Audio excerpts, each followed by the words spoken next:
వి gold trusted gold buyers తాకట్టులో ఉన్న బంగారాన్ని విడిపించి ఈ రోజు ఉన్న మార్కెట్ ధరకే కొనబడును. మరిన్ని వివరాలకు సంప్రదించండి 7710 విద్యాశాఖ మంత్రి లోకేష్ బాబు గారి ఆసక్తితో తోడ్పాటుతో ఈ రాష్ట్రమంతా మెగా పీటీఎం ఏర్పాటు చేసినందుకు ముందుగా వాళ్ళకి ధన్యవాదాలు తెలుపుకుంటున్నాను. ఇలాగా ఈరోజు ఒక మంచి వాతావరణం కల్పించి పిల్లల భవిష్యత్తు కోసం తయారు చేసిన అటువంటి ఈ సంస్కృతి ఎంతో గొప్పది. ఎందుకంటే ఇక్కడికి ఈరోజు ఒకేసారి మనం పిల్లల్ని, తల్లిదండ్రుల్ని, అధికారుల్ని, టీచర్లని, ఉపాధ్యాయుల్ని అందరినీ కలిపి ఒకే వేదిక పైన కూర్చోబెట్టి వాళ్ళ సమస్యలు ఏంటో, వాళ్ళ బిడ్డల సమస్యలు ఏంటో తెలుసుకోగలగడం, దానికి తిరిగి మనం ఏం చేయాలో నాయకులుగా మాకు అవకాశం ఇచ్చినందుకు నిజంగా వాళ్ళందరికీ ధన్యవాదాలు చెప్పాలి. ఈ కార్యక్రమానికి చేసిన పేరెంట్స్కి, టీచర్స్కి, అధికారులకి, అలాగే పార్టీ నాయకులకి అందరికీ కూడా మరోసారి ధన్యవాదాలు తెలుపుకుంటున్నాను. పిల్లలకి నా శుభ ఆశీస్సులు. ఈ కార్యక్రమం యొక్క ముఖ్య ఉద్దేశం, మన ప్రభుత్వం అధికారంలోకి వచ్చిన తర్వాత మనము మొట్టమొదటిగా మొన్న తల్లులందరికీ తల్లికి వందనం అనే పథకం ద్వారా పిల్లల భవిష్యత్తుని దృష్టిలో పెట్టుకొని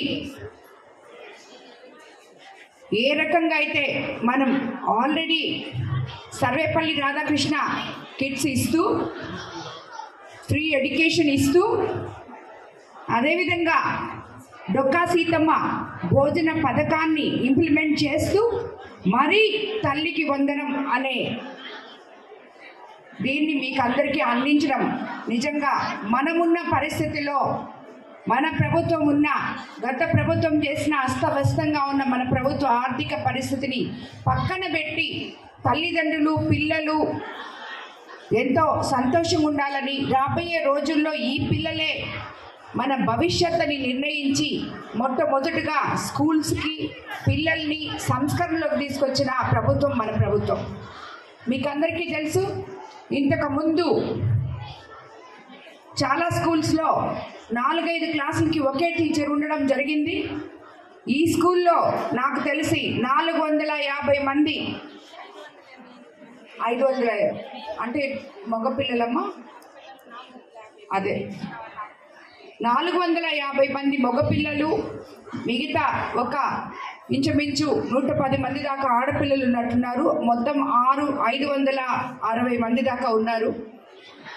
ఈరోజు ఈ పిల్లలందరికీ కూడా నేను ఒకటే చెప్పదలుచుకున్నాను, ప్రతి ఒక్కరు కూడా బాగా చదువుకోవాలి. ప్రభుత్వం మనకి అన్నీ అందిస్తుంది. టీచర్లు మీకు ఇక్కడ కేవలం చదువు చెప్పడానికి మాత్రమే ఇక్కడ ఉన్నారు. మీరు ఏమడిగినా వాళ్ళు మీకు చెప్పే రీతిలో వాళ్ళు స్పందిస్తారు. అదేవిధంగా టీచర్స్కి కూడా నేను ఒకటే చెప్పదలుచుకుంటున్నాను, మారల్ వాల్యూస్తో కలిగిన విద్య పిల్లలకి అందియాలని, ఫస్ట్ క్లాస్ నుంచే ఆ బిడ్డని మారల్ వాల్యూస్తో పెంచగలిగితే దానికి తల్లిదండ్రులు తోడ్పాటునిచ్చి ఇంట్లో వాళ్ళతో ఒక గంట టైము, మీరు స్కూల్లో ఏం చేశారు, మీ టీచర్స్ మీకు ఏం చెప్పారు, మీరు ఏం చదువుకుంటున్నారు అని చెప్పి వాళ్ళతో మీరు గడపగలిగితే, ఇక్కడ ఏం జరుగుతుందో మీరు తెలుసుకుంటే, మీ బిడ్డ ఏ దారిలో నడుస్తున్నాడో మీరు తెలుసుకుంటే, మీ బిడ్డలకు బంగారు భవిష్యత్తు ఇచ్చి రాబోయే రోజుల్లో దేశానికే ఉత్తమ పౌరులుగా తీర్చిదిద్దగలని నేను మిమ్మల్ని అందరినీ కోరుకుంటున్నాను. తెలుగులో న్యూస్ కి ఫాస్టెస్ట్ యాప్ ఇప్పుడు టోటలీ న్యూ అవతార్లో జస్ట్ 5 seconds లో కంప్లీట్ న్యూస్. సోషల్ మీడియాలో ట్రెండ్స్ కి one stop solution. Live TV app voice search option తో ఇప్పుడే డౌన్లోడ్ చేయండి లేదా అప్డేట్ అయిపోండి. యాప్ లింక్ డిస్క్రిప్షన్ లో ఉంది.